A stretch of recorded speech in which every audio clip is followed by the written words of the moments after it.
This is one full week of Cyberpunk. Cyberpunk all 5 days.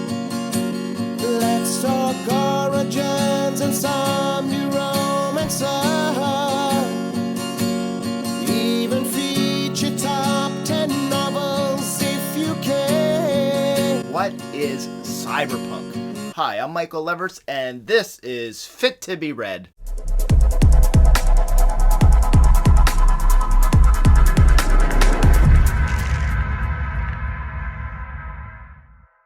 Today's episode is the first installment of what I'm dubbing Cyberpunk Week on the channel.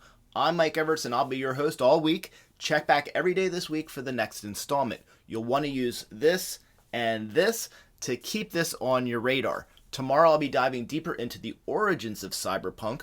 All week I'll introduce you to a number of Cyberpunk or Cyberpunk adjacent novels, and at the end of the week I'll share my top 10 recommended Cyberpunk novels. What better way to start Cyberpunk Week than explaining what Cyberpunk is? Cyberpunk is cyber, that relating to computer culture or immersive high technology society, and punk, characters who are counterculture or of a recognizable misfit class. The most casual explanation I've heard is high tech, low life. That pretty much sums it up. But let's not wrap things up just yet. Cyberpunk, like space opera, military science fiction, dystopian sci-fi, etc., it's a subgenre of science fiction. These distinctions are helpful and relevant just as any subcategorization is in literature, most significantly because these classifications help guide a reader toward their next read. Like space opera, there's not a universally accepted or official definition of cyberpunk. This is one of those areas where I'll rally against any definitive statements that suggest an encyclopedia or an expert has set one standard criteria. Fit to be Read exists in part to champion books and to make meaningful recommendations to readers.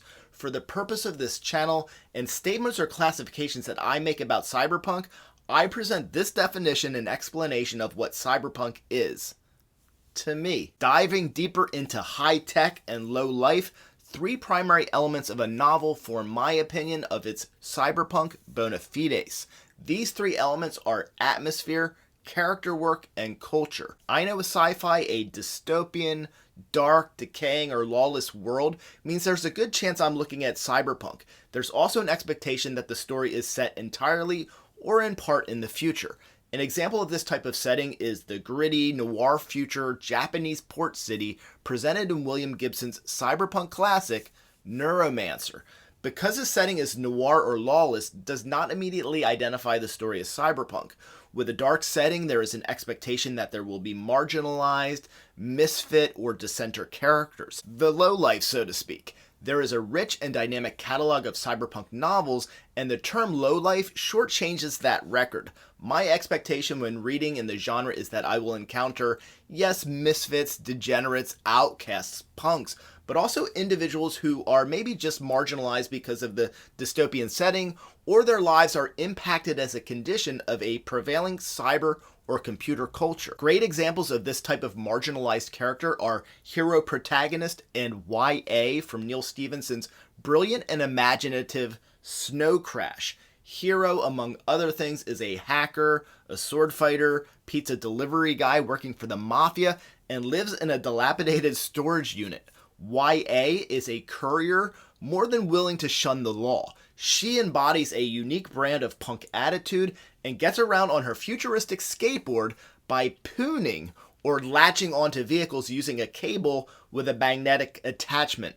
The existence of future tech alone does not check the cyberpunk box for culture. A cyberpunk culture is one in which there is a strong computer culture, reliance on artificial intelligence, nanotechnology, or other machinery, or in the purest form, jacking in or connecting directly to technology. When these cyber elements significantly affect the entire population or characters directly interact with these future technologies, there's strong evidence for cyberpunk. A solid representation of this is Samuel R. Delaney's Nova. In Nova, Lork von Ray, Mouse, Sebastian, and other cyborg studs pilot spaceships or connect to other computers and technology by jacking in using ports that are grafted to their wrists and spines. Also, if you ever see a character referred to as a cyborg stud, guess what? You're reading Cyberpunk. Cyberpunk is a subgenre of science fiction set in dark, lawless, or dystopian worlds featuring marginalized, dissenting, counterculture, lawless, misfit, or punk-inspired characters heavily affected by or directly interacting with prevailing or significant future technology. Tune in for my next episode, The Origins of Cyberpunk, for the origins, history, and evolution of this genre. Thank you for watching. I'm Michael Everts, and this is Fit to be Read.